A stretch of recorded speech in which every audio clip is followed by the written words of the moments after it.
नमस्कार, विवेक बिंद्रा बोल रहा हूं, फाउंडर एंड सीईओ बड़ा बिजनेस .com। द बड़ा स्टार्टअप शो में आपका स्वागत है। इसे कहते हैं बिजनेस आइडिया सीरीज। यहां पे हम कई सारे बिजनेस आइडियाज देते हैं और आज ले रहे हैं हम रियल एस्टेट में। रियल एस्टेट की समस्या क्या है, यहां से शुरू करेंगे। आदमी करता रहता है वेट, प्रॉपर्टी की डिलीवरी हो जाती है बहुत लेट। रियल एस्टेट में लेट डिलीवरी के वायरस से दुनिया है परेशान और आज के स्टार्टअप ने किया उसके लिए एक वैक्सीन जैसा काम। क्योंकि आप समझिए 5 लाख से ज्यादा मकान इस समय आज डिलीवरी के लिए डिले हुए पड़े हैं और वो भी बड़े बड़े शहरों में।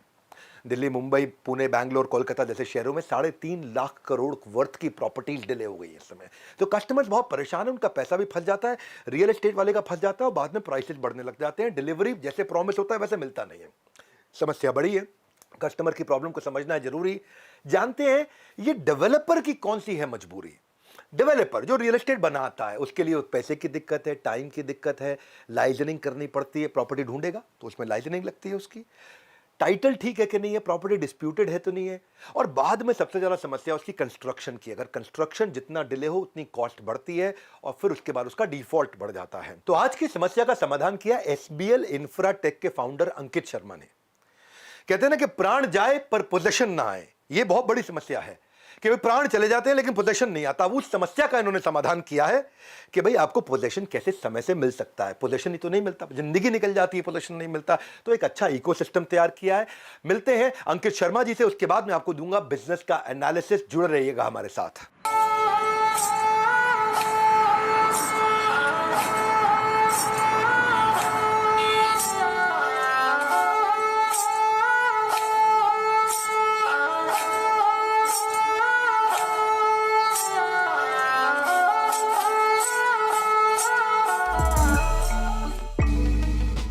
हेलो एवरीवन, मैं हूं गीतांजलि और आप देख रहे हैं बड़ा स्टार्टअप शो। और आज बड़ा स्टार्टअप में हम बात करने वाले हैं एक ऐसे एंटरप्रेन्योर की जिनकी जर्नी बेहद इंस्पायरिंग है।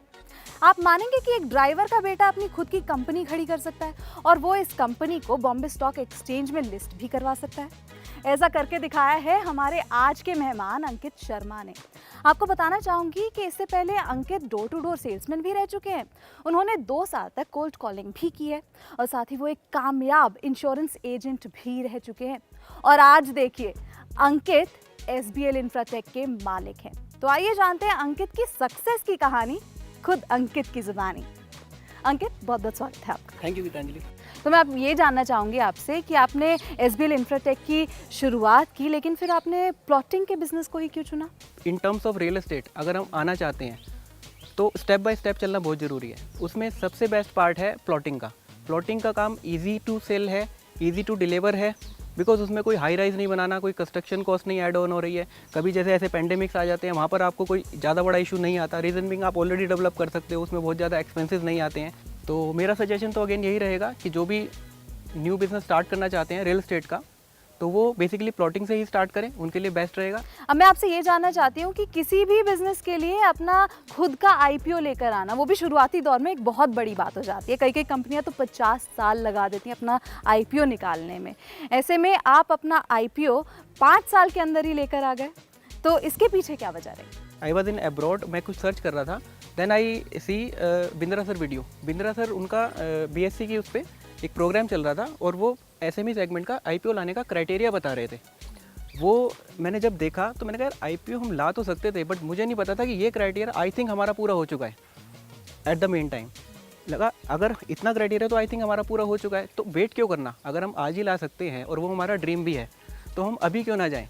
देन ये आई थिंक बात है 20 दिसंबर की और 1 या 2 जनवरी को मैं बीएससी ऑफिस था, दिल्ली ऑफिस, आईपीओ से रिलेटेड बात करने के लिए। इसी बात पर मैं आपको बताना चाहती हूँ कि डॉक्टर बिंद्रा ने खुद एसबीएल इंफ्राटेक को स्टडी किया है और वो आपके साथ अपना एनालिसिस शेयर करना चाहते हैं। तो आइए चलते हैं डॉक्टर विवेक बिंद्रा के पास और जानते हैं उनका क्या कहना है। बधाई अंकित जी, आपने एक ऐसी सेगमेंट को पकड़ा है, ये आपकी स्ट्रेंथ भी है क्योंकि ये रिस्क फ्री बिजनेस है। हाँ, लेकिन रिस्क और रिस्क ये कभी बता करके नहीं आते हैं। इसलिए अगर आप भी रियल एस्टेट के स्टार्टअप में अगर आपको भरनी है लंबी उड़ान, तो मैं कुछ बातें बताऊंगा, उनका रखिएगा ध्यान। अगर आप भी रियल एस्टेट बिजनेस में जाना चाहते हैं, क्योंकि हम आज बिजनेस आइडिया सीरीज की बात कर रहे हैं, पहली चीज आप प्लॉटिंग के बिजनेस में जाइए। ये लो केपेक्स का यानी कि कम इन्वेस्टमेंट का बिजनेस है। 10% किसान को देकर के जमीन बेचना शुरू कर सकते हैं। दूसरी चीज, प्लॉट जो है वो जल्दी बिकते हैं।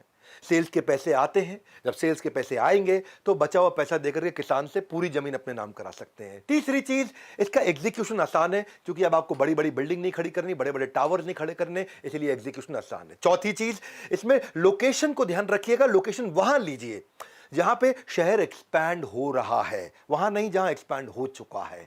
जहां एक्सपेंशन बढ़ रहा है वहां लीजिए। अगली कंसीडरेशन समझते हैं, ये जीएसटी नहीं है, ये सीएसटी है। सीएसटी का अर्थ हुआ कॉस्ट, सेल्स और टाइमलाइन। प्रोजेक्ट को एक कॉस्ट जो डिसाइड हुआ है उसी के अंदर अचीव करें। सेल्स लगातार होते रहने चाहिए ताकि कैश फ्लो आता रहे। टाइमलाइन, जो समय आपने निर्धारित किया है उसी तय सीमा के अंदर अपना प्रोजेक्ट डिलीवर कर दें।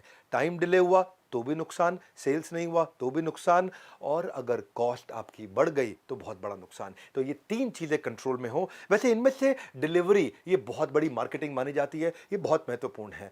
और आखिरी कंसीडरेशन, अपने लिए ब्रोकर बढ़ाइए।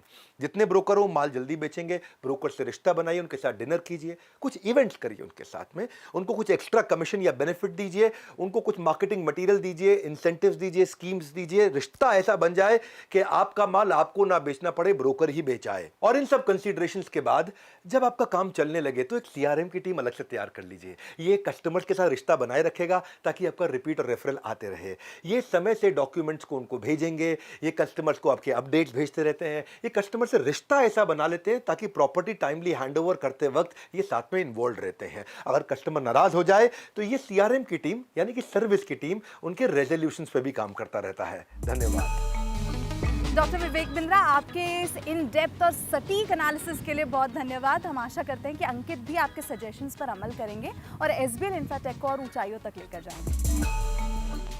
अब आइए अंकित, आपसे आपके बिजनेस के बारे में और जानकारी लेते हैं।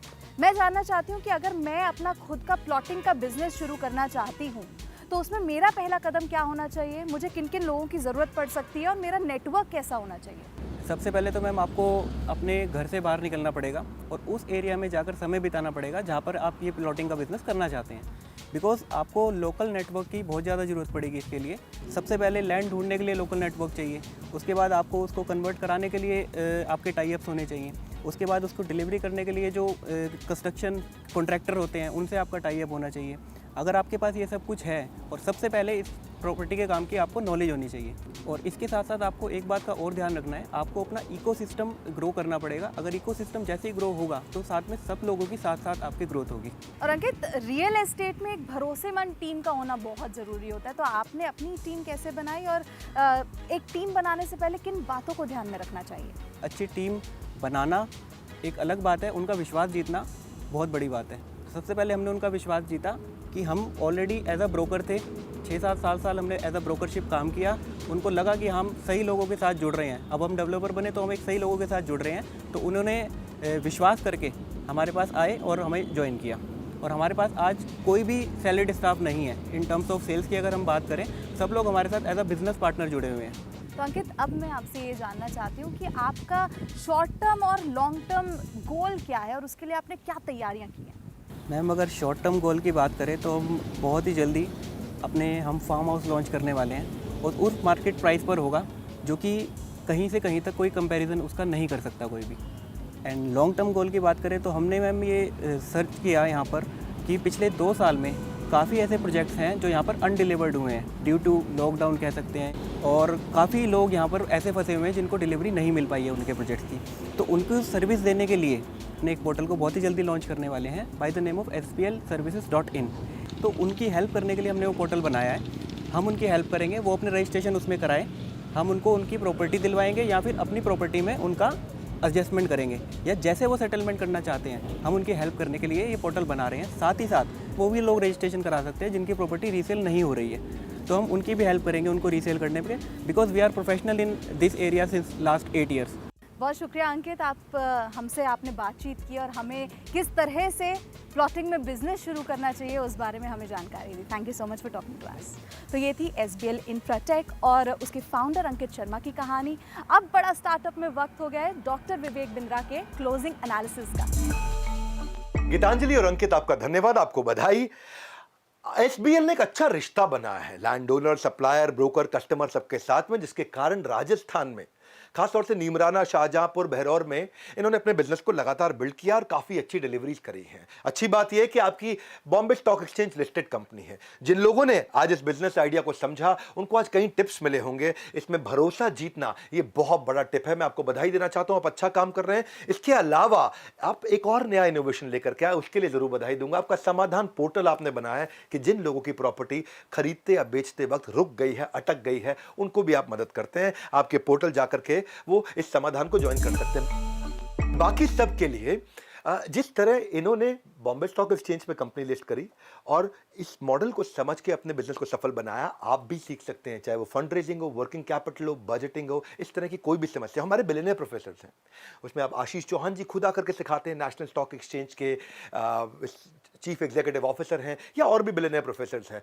फाइनेंशियल मैनेजमेंट की सब चीज़ों को सीखिए। कस्टमर तभी आएगा और टिकेगा जब स्टार्टअप अपने प्रोडक्ट से उसकी लाइफ को आसान बनाएगा। और अगर आपके पास भी कोई बिजनेस आइडिया है तो नीचे गए लिंक पे जाइए और लिंक पे जाके अपने बिजनेस आइडिया के बारे में शेयर करिए। अगर हमारी ज्यूरी ने आपके बिजनेस आइडिया को सिलेक्ट किया तो हम आपकी स्टोरी को भी यहां पे बिजनेस आइडिया सीरीज में पब्लिश कर सकते हैं, क्योंकि nobody can stop an idea जिसका समय आ गया है, whose time has come. So thank you for giving us your time and love. धन्यवाद।